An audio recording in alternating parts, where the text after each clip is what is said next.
trust your intuition. That's a biggie.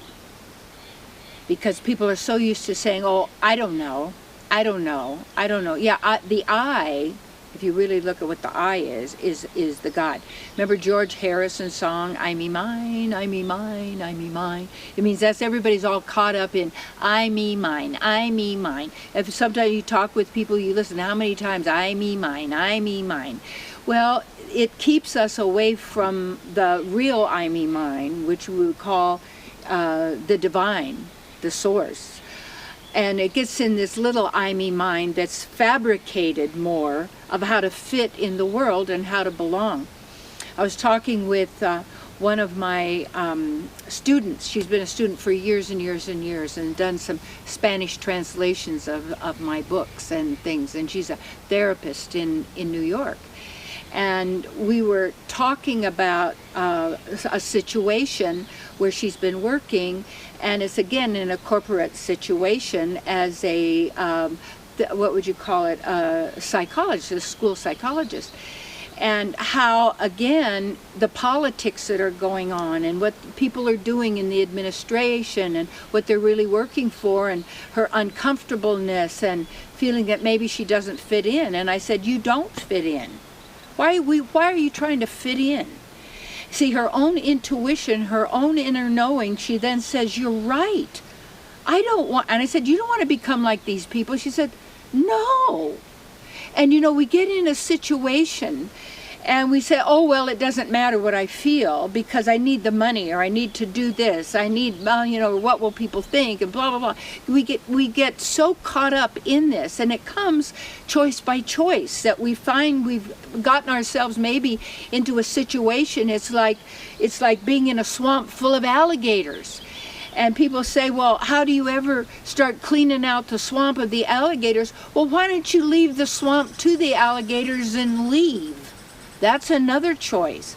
But what happens is, why are the alligators in the swamp? Because there must be food for these alligators, these crocodiles, to feed off of each other or do whatever. It's conducive to that environment.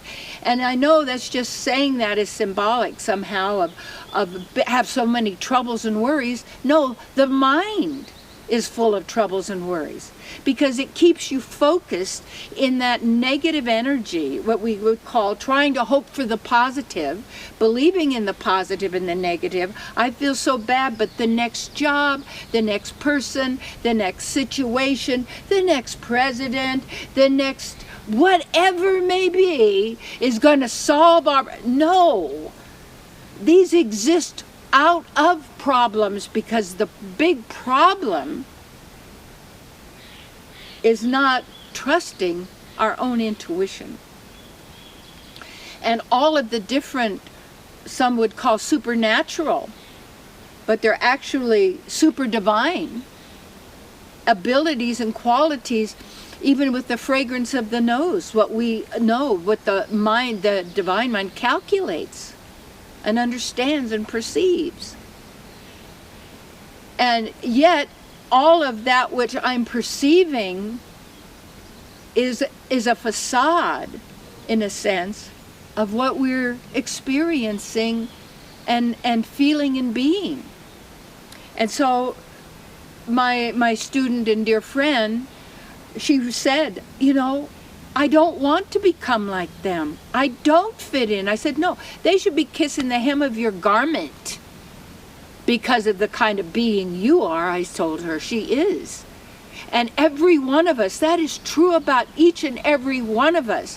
Yet some are more, expressive of their divine, where others have closed it down because it's not marketable. And I've got to fit in and be like everyone and be accepted. This is so pathetic. And it's pathology of the dead. Okay. Trying to be alive in the mind and close down the heart. Where we are. Close off yourself. It's like today, when we're getting ready to come, when I pack my little bag of some clothes to wear, I First time I ever put in another pair of pants. First time ever. And I go, well, why? Oh, I'll just go with the intuition. Yeah, standing in the water, could fall over, you never know. But it's great, feels good, pants are wet.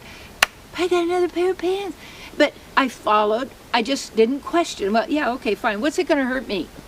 Follow. Because my mind said, well, you don't need it. It'll be an extra bag. No, just put them in there. Yeah.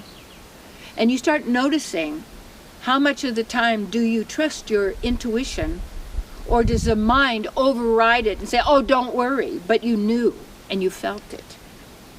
Yeah. And what we don't use, we lose. It atrophies. Activate it.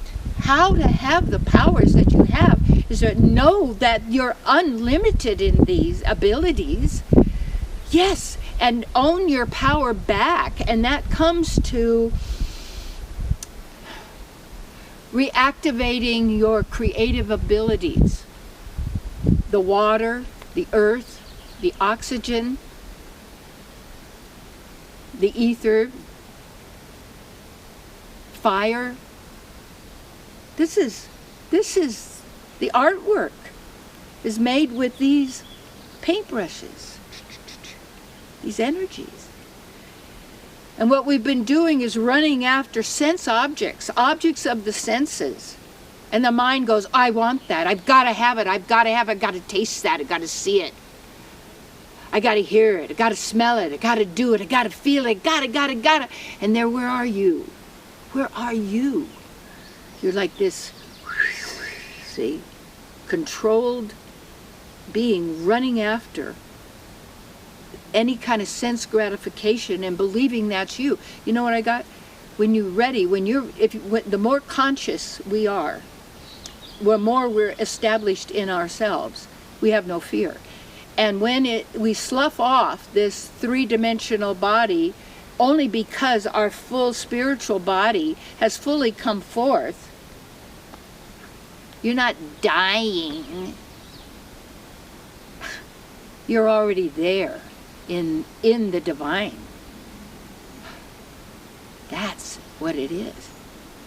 Starts from trust your intuition. Don't try and clean up the swamp and the alligators. Change your environment where there are no swamps or alligators. Let them have it. Move on.